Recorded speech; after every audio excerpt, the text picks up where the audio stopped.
স্বাগতম সিনে চোখের এই সপ্তাহের ঝলকে। বাংলা নাটক, সিনেমা আর ওটিটির দুনিয়ায় কি ঘটলো এই 7 দিনে, গরম খবর জানতে চোখ রাখুন আমাদের সাথে। চলুন শুরু করা যাক। প্রথমে নজর রাখা যাক ওটিটি প্ল্যাটফর্মে। এই সপ্তাহে চরকিতে মুক্তি পেয়েছে ফ্ল্যাশ ফিকশন 39। থার্সডে তামিলের ভাষায় আমরা সবাই পার্টি করতেছি। সৌম্যজ্যোতি, মিথিলা ও সামিরা খান মাহি অভিনীত এই কন্টেন্টটি এরই মধ্যে বেশ আলোচনায় রয়েছে। অন্যদিকে হইচইতে মুক্তি পেয়েছে বাংলা সিনেমা বিসমিল্লাহ।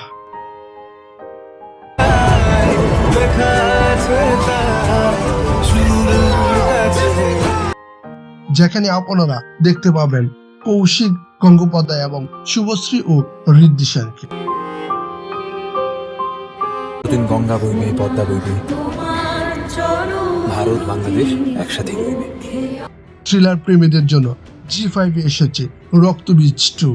আবির চট্টোপাধ্যায় ও মিমি চক্রবর্তী অভিনীত এই সিকোয়েন্সটি নতুন এক শ্বাসরুদ্ধকর মিশনে দর্শকদের মুগ্ধ করবে। টলিউড সুপারস্টার শাকিব খানের নতুন 6টি লুক নিয়ে চলছে জল্পনা।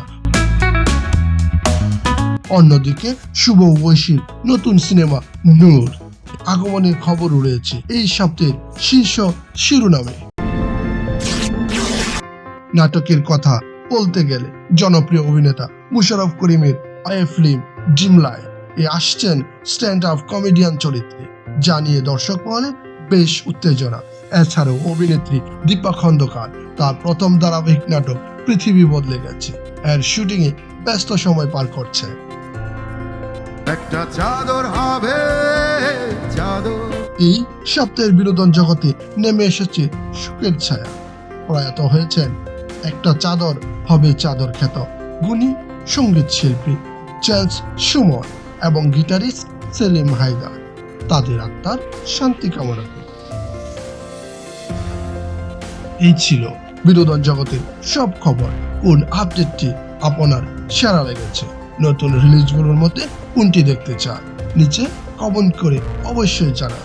ভিডিওটি ভালো লাগলে লাইক ও শেয়ার করুন এবং প্রতি সপ্তাহের হট আপডেট পেতে আমাদের চ্যানেলটি সাবস্ক্রাইব করে নোটিফিকেশন বেল বাটনটি বাজিয়ে দিন। দেখা হবে আগামী সপ্তাহে। ততক্ষণ পর্যন্ত ভালো থাকুন।